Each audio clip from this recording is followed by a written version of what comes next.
გამარჯობა მეგობრებო და გიბრუნდებით ცხელი სიახლეებით. PSG-ს უმნიშვნელოვანესი გამარჯვება. ხვიჩას დასაფასებელი საქციელი და KO-ს დუეტი ახლა უკვე პარიზულ კლუბში. ზურიკოს პრესკონფერენცია და კომენტარი კვარაცხელიას ტრანსფერზე. გოგლიჩიძის ტრანსფერი ერთნაბიჯია. ვიდეოს დაწყებამდე კითხონა დამიფასო შრომა. ავიდეთ ტრადიციულ 2000 მოწონებაზე და ასევე თუ ჯერ კიდევ არ ხარ არხის გამომწერი, არ დაიზარო არხის გამოწერაც, რადგან ეს სულ რაღაც 2 წამის საქმეა. ჩემთვის კი ძალიან დიდი мотиваცია. მადლობა მეგობარო, თუ ეს ჩემი ორი პატარა თხოვნა გაითვალისწინე და მოდი დავიწყოთ. ირაკლი აზაროვი ახალი კლუბის რადარზე. ტრანსბოსპორი უკრაინის ჩემპიონატიდან რამდენიმე ტრანსფერის განხორციელებას გეგმავს. როგორც უკრაინული მედია წერს, თურქული კლუბის მთავარი მწვრთნელი ჟენოლ გიუნეში დარწმუნებულია, რომ ფეხბურთელების გაფორმებასთან დაკავშირებით არანაირი პრობლემა არ იქნება. ხოლო Sport.ua-ის ინფორმაციით, ერთ-ერთი ფეხბურთელი, რომელიც ტრანსბოსპორს აინტერესებს, დონეცკის შახტარის ქართველი მარცხენამცველი ირაკლი აზაროვია. ზურიკო დავითაშვილის პრესკონფერენცია, რა თქვა სეზონზე გუნდზე და კვარაცხელიას ტრანსფერზე. სენტ-ეტიენი საფრანგეთის ლიგა 1-ის მე-19 ტურში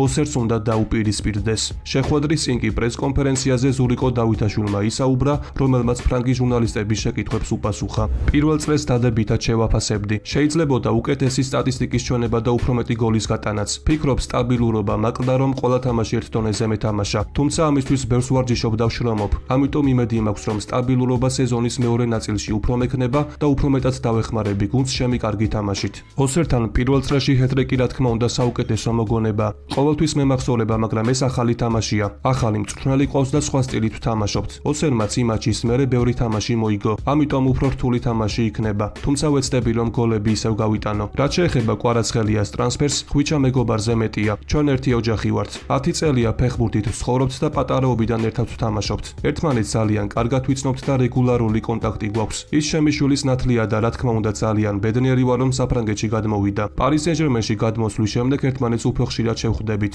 სიმართლე გითხრათ, ტრანსფერზე მასთან ბევრი არ მისაუბრია. ხვიჩას წინააღმდეგ თამაში შანსი კი PSG-სთან გასამართ განმეორებით შეხვედრაში მექნება, განაცხადა დავითაშვილმა. მე კი შეგახსენებთ, რომ ზურიკო დავითაშვილმა ლიგა 1-ის მიმდინარე სეზონში 17 მატჩში 6 გოლი გაიტანა და 2 საგოლე პასი მიითვალა. სენტ-ეტიენი კი ლიგა 1-ში 18 ტურის შემდეგ 17 ქულით მე-16 ადგილზეა. სად გააგრძელებს გოგლიჩიძე კარიერას? იტალიური გრანდები ქართველისთვის იბრძვიან. ემპოლის 20 წლის ქართველ მცველზე საბა გოგლიჩიძეზე იტალიაში დიდი მოთხოვნა. როგორც უკვე ცნობილია, საქართველოს ნაკრების უკანა ხაზელით მილანი, იუვენტუსი, ინტერი და ატალანტა ინტერესდებიან. ბოლო ცნობებით კი ყველაზე მეტად ბებერი ქალბატონი აქტიურობს. ხოლო Sky Sport-ის იტალიური ბიუროს ცნობით, ტურინელებმა შესაძლოა გოგლიჩიძე იანვრის ბოლომდე გაიფორმონ. კერძოდ ეს გამოცემა ჩვენ შემდეგ ინფორმაციას გვაწვდის. სამთრის სატრანსფერო ფანჯრის დახურვამდე შესაძლოა ტურინელებმა რენატო ვიეგას შემდეგ კიდევ 2 გარიგება დახურონ. აქედან ერთ-ერთი კი საბა გოგლიჩიძეა. არის იმის ალბათობა, რომ იანვრის სატრანსფერო ფანჯრის დახურვამდე გარიგება შედგეს,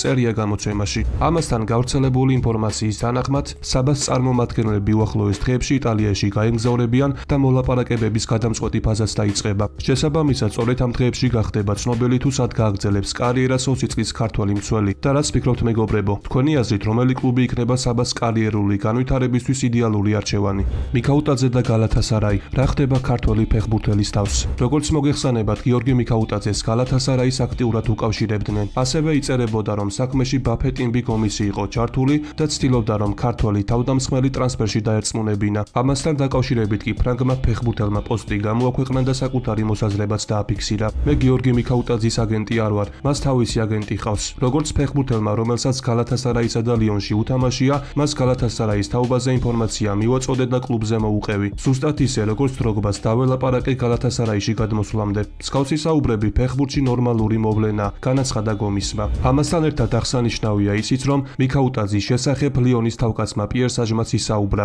მან კი განაცხადა, რომ გიორგიამ სატრანსფერო ფანჯარაზე არსად არ წავა და მინიმუმ სეზონის ბოლომდე კლუბში იქნება. PSG-ს უმნიშვნელოვანესი გამარჯვება. ხვიჩას დასაფასებელი საქციელი და KO-ს დუეტი ახლა უკვე პარიზულ კლუბში. როგორც მოგეხსენებათ, PSG-მ ჩემპიონთა ლიგაზე უმნიშვნელოვანესი გამარჯვება მოიპოვა და Manchester City 4-2 დაამარცხა. შეხვედრის შემდეგ კი ფრანგული პრესა ლუის ენრიკეს გუნდის შესახებ ალაპარაკდა. პარიზელებმა დიდი შთაბეჭდილება მოახდინეს და შაბათს ამ გუნდს ხვიჩა კვარაცხელიას დაემატება. RMC სპორტის ჟურნალისტი დანიელ რიოლო კი ამბობს, რომ PSG ხვიჩასთან ერთად გაცილებით ძლიერი გუნდი გახდება. უყურებ ტრიბუნაზე მჯდომ კვარაცხელიას და საკუთარ თავს ვეუბნები, რომ ეს გუნდი კიდევ უფრო ძლიერი გახდება იმ ფეხბურთელის დამატებით, რომელიც ასე ძალიან მომწონს. იქნებ პარიზმა ეს სიკაშკაშე ცოტა უფრო მეტი ხნით შეინარჩუნოს. მე კვარაცხელიას ფანი ვარ, ის ძალიან მიყვარს. ვუყურებდი მას ტრიბუნებზე თუ როგორ ბრაზდებოდა 0-2-ის დროს. შემდეგ კი 3-2-ზე ფიქრი დაიწყო, რომ ის კარგუნში მოხვდა. ლუის ენრიკეს მისთვის გეგმა აქვს და ხვიჩას გამოყენებას აპირებს. მას 3 პოზიციისთვის 4 მოთამაშე ეყოლება, თუნდაც გონსალო რამუში ჯოკერი გახდეს. კვარაცხელი ამ გუნდს რაღაც განსაკუთრებულ შემატებს, ამბობს დანიელ რიოლო. აღსანიშნავია, რომ მანჩესტერთან შეხვედრის წინ PSG-ს თავკაცმა ლუის ენრიკემ კვარაცხელიაზე საკმაოდ საინტერესო კომენტარი გააკეთა. კვარაცხელიას ყველა ვიცნობთ. ფიქრობ, ის არის ფეხბურთელი, რომელმაც თავისი შესაძლებლობები და მაღალი დონე როგორც ნეაპოლში, ისე ეროვნულ ნაკრებში აჩვენა. ჩვენ სათამაშო სტილთან შესანიშნავად ადაპტირდება. კვარაცხელია ძალიან მრავალმხრივი ფეხბურთელია. მას ერთ-ერთზე ძალიან კარგი თამაშის უნარი გააჩნია და ასევე შეუძლია 9 ნომრის პოზიციაზე თამაში, ასე რომ ის ჩვენ სისტემას მოერგება. გარდა ამისა, მას აქვს დაცვითი უნარებიც, რადგან ჩვენ 11 ფეხბურთელით ვუტევთ და თავსაც 11 ფეხბურთელით ვიცავთ, განაცხადა ლუის ენრიკემ. როგორც მოგეხსენებათ, პარიზულ კლუბში კვარაცხელიას მთავარი კონკურენტი ბარკოლა იქნება, რომელმაც მანჩესტერ სიტისთან კარგი შთაბეჭდილება დატოვა და ზოგადად ეს ფეხბურთელი საკმაოდ ნიჭიერი ახალგაზრდა. მაგრამ ლუის ენრიკეს ამ კომენტარიდან გამომდინარე შეგვიძლია ვივარაუდოთ, რომ ხშირ შემთხვევაში ხვიჩას და ბარკოლას მოედანზე ერთად ითამაშებენ და შეხვედრის მიმდინარეობისას ისინი ერთმანეთს პოზიციებს გაუცვლიან, რადგან ხვიჩას მსგავსად ბარკოლასაც შეუძლია 9 ნომრის პოზიციაზე თამაში. რაც შეეხება კვარაცხელიას კლუბს, PSG მანჩესტერ სიტის წინააღმდეგ ძალიან ლამაზი ფეხბურთი ითამაშა და უმნიშვნელოვანესი გამარჯვებაც მოიპოვა. ამ გამარჯვებით კი PSG 22 ადგილზე გადავიდა და მათ ჯგუფიდან გასვლის ძალიან დიდი შანსი აქვთ. ყველაფერი კი 30 იანვარს გადაწყდება, სადაც PSG შტუტგარტს დაუპირისპირდება და იმედი დავიტოვოთ, რომ პარიზული კლუბი ამ შეხვედრის მოგებასაც შეძლებს, რათა დიდხნიანი პაუზის შემდეგ ხვიჩა კვარაცხელია ჩემპიონთა ლიგაზე ისევ ვიხილოთ. ამასთან ერთად აღსანიშნავია, რომ შეხვედრის შემდეგ დონარუმამ კვარაცხელიას ტრანსფერი შეაფასა და მან ქართველზე საკმაოდ პოზიტიურად ისაუბრა. ხვიჩასთან იტალიურად ვსაუბრობ, უფრო სწორად ნეაპოლურად. მან რამდენიმე სიტყვა იცის. ის საოცარი ბიჭია და გუნდს, რომელიც უკვე ძლიერია, დიდ დახმარებას გაუწევს. ფიქრობ, მასთან ერთად უფრო ძლიერი გუნდი ვიქნებით, განაცხადა დონარუმა.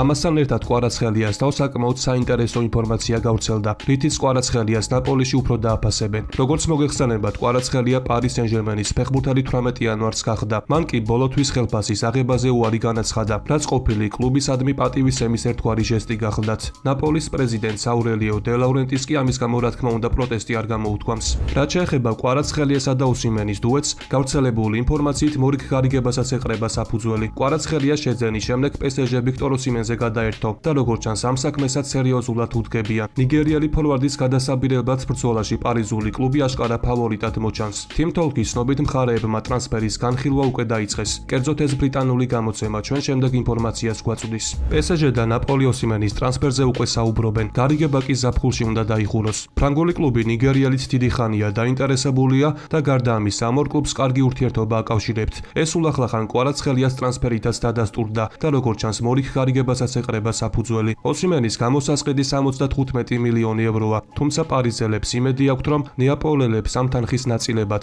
ეტაპობრივად გადახდაზე დაითანხმებენ, წერს ბრიტანული გამოცემა. თავში მუშტი ჩამარტყა შემდეგ კი ფული შემომთავაზა. ოსიმენის სკანდალში გაიხვა 350 მილიონი ვინისიუსის სანაცვლოდ. ბაპესა და PSG-ს დაპირისპირება გრძელდება. ვიდეოს საინტერესო ინფორმაციებით ვაგრძელებთ, ამიტომ არ დაიზარო ვიდეოს მოწონება. მე კი შემდეგ ვიდეოზე მუშაობა ძალიან მალე დავიწყებ.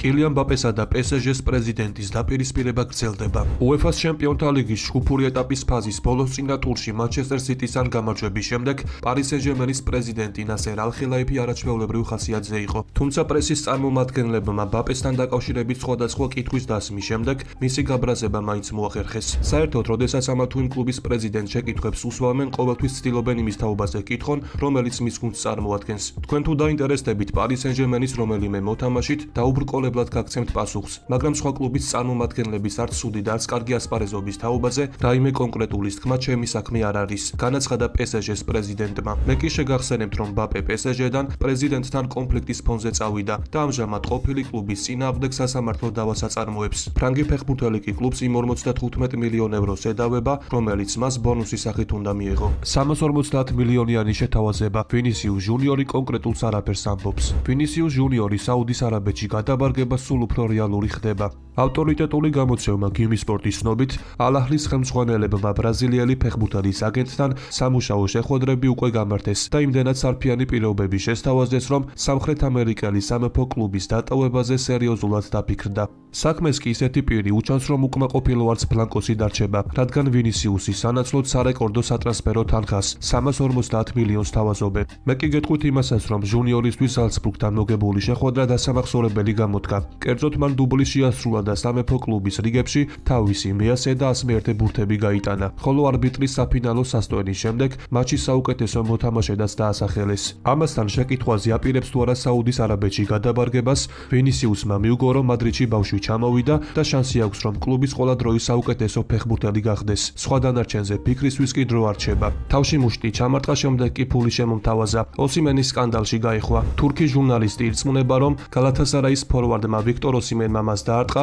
შემდეგ კი ინციდენტის გაუთქმელობის სანაცვლოდ ფული შესთავაზა. კერძოდ გაზეთ პოსტას რეპორტიორმა თოღლუ ბოზდუმანმა თქვა, რომ მას ოსიმენთან კონფლიქტი მოუვიდა. მე და ჩემასამა კოლეგამ კლუბიდან გამოსვლის დროს ოსიმენს ფოტოები გადავუღეთ. ყველაფერი კი სწორედ იმ მომენტში დაიწყო. ის ჩემკენ ყვირილით გამოვარდა. სადაც ჩემთვის კამერა წაერთვა, მაგრამ ხელი არ გავუშვი. შემდეგ თავში მუშტი დამარტყა, რასაც გინება მოჰყვა. ამის შემდეგ კი მან მითხრა: კადრები გაანადგურე და ფულს მოგცე, მაგრამ უარი რომ ვუთხარი დამემუქრა. გაგანადგურებთ. განაცხადა პოსტას ჟურნალისტმა. ამასთან დაკავშირებით კი ჯერჯერობით სხვა დამატებითი ინფორმაცია არ გავრცელებულა. დღევანდელ ვიდეოს კი ამით დავასრულებ. მოტივაციისთვის კი ავიდეთ მინიმუმ 2000 მოწონებაზე. ასევე გამოიწერი არხი და დაეხმარე მას განვითარებაში. ყველას გისურვებთ ჯანმრთელობას და ბედნიერებას. მე კი მომავალი ვიდეოთი ძალიან მალე დაგიბრუნდებით.